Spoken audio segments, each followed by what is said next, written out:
So Nathan Chamberlain will get us underway, and he goes deep. Immediately, that ball collected by Matt Rogerson. Carry back. Williams wants it No, again. you're holding them in. You're trapping them in. Louis Brown, great to see him back. He half rides a tackle from Borton. Pick and go, and now Lango's through this time, and he bursts towards the line. Now Lango's going to go over for the opening score of the game. Very quick thinking by Naago. He was in that look, just picked the ball up with one hand and charged through, and then outpaced the two Chinnor defenders who were back there, then jumps through to score under the post. That was beautiful. You have to take your opportunities, and Stephen Lango seized his there.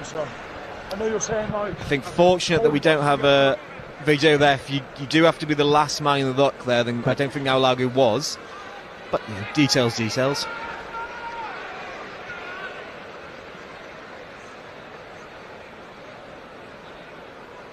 Benny Twelvetrees has been on Worcester's defence, just about holding on. Pascoe chips it over.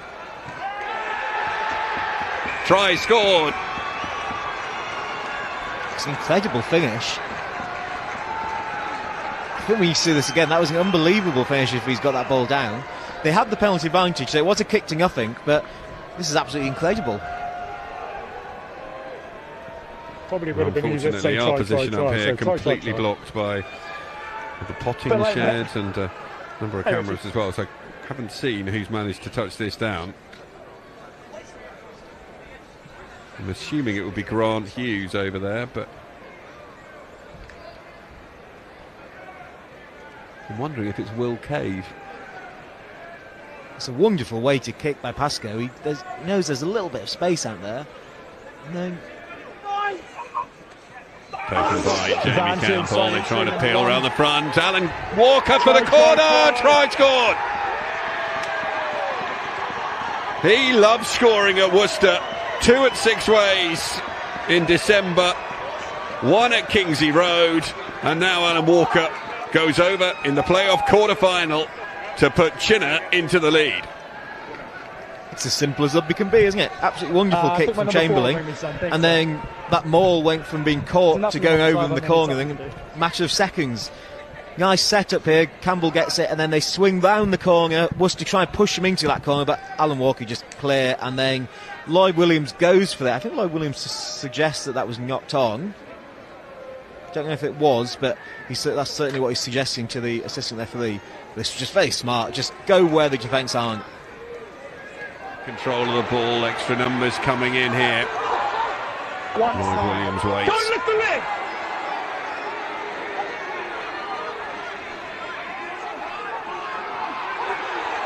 Another surge and momentum over the line. That's Matt Rogerson, I think, there, who goes over with that one. I think Matt Rogerson was shoving, but in the end it was Austin Wallace who's got a touchdown, the hooker. And Worcester back on level terms with that score, with the conversion still to come. Huge moment in the game with less than 5 minutes to go until half-time. We're struggling to see inside that. Yeah, absolutely right. That's the 10th try of the season there for Austin Wallace, but he has to give at least half of that to the wonderful kick from Will Reed that gave him that opportunity. Looked like the opportunity had gone here. The maul looked to have stopped. Ball does come back, and Chinnor can go again. Up towards the line. But Worcester hold and up a go over the line, and try is scored this time. Kai Owen.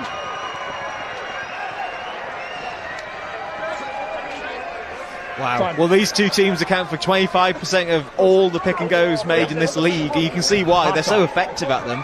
Chinnor just went through the phases. At no point did they seem to panic. You had Oscar Youngall charging left and right, trying to pull some of those Worcester defenders. But ultimately, it's a carry made from 50 centimetres away, maybe. Just through Billy Twelvetrees, who goes a little bit too high. But ultimately, if you're able to go that low, you will score the tries from out there. Cushion at the break. Worcester 14, Chinnor 19.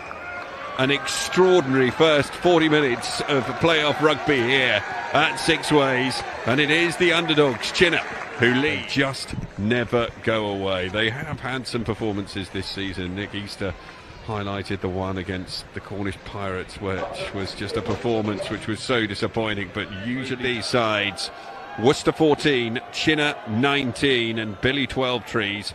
Restarts deep, which I have to say is very unusual. Worcester come into this game throughout the whole of the regular season. Yeah.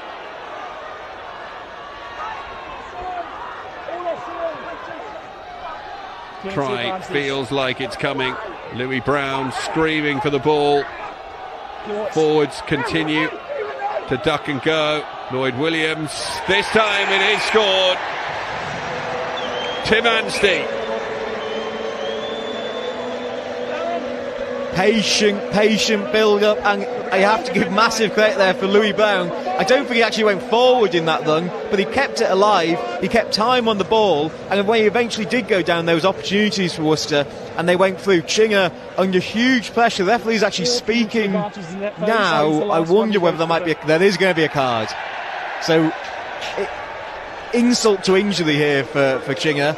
They are going to now be carded. There were 5 or 6 penalties in a row there, so it's probably fair enough. Good momentum coming. Louis Brown, sense there might be half a gap there. Now Langer gets over the ball. 12 Trees back inside to Hoyt. Hoyt explodes through the tackle. Hoyt still going. Hoyt inside to Bassett.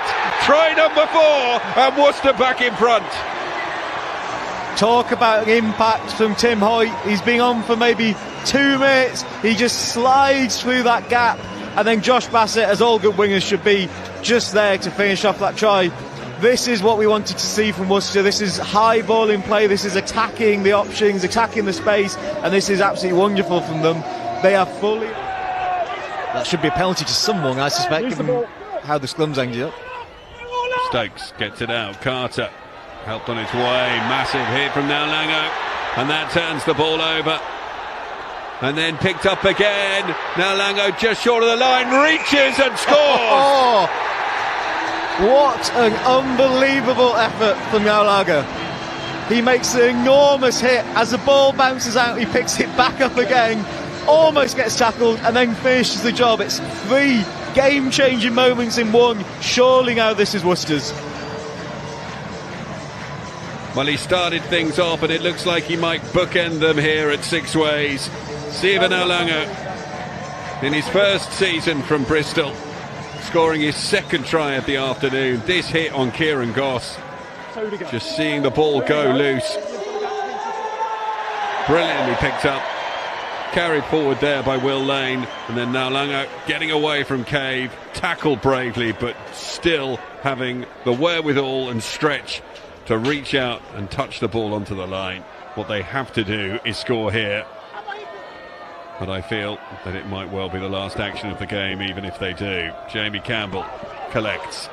Ball is driven up towards the line. It's a ferocious maul, this one, and extra numbers come in. Can Chinnor score their 4th try? Up and over. There it is. It is time. Time's up. Time's up. Time's up. So the referee has indicated the time is up. Luke Thompson scores Chinnor's 4th try. There will be it as Chamberlain nudges this one between the posts. In the end, though, Worcester's 5th try proves crucial. The Warriors are on their way to London to take on the undefeated Ealing Trailfinders next weekend.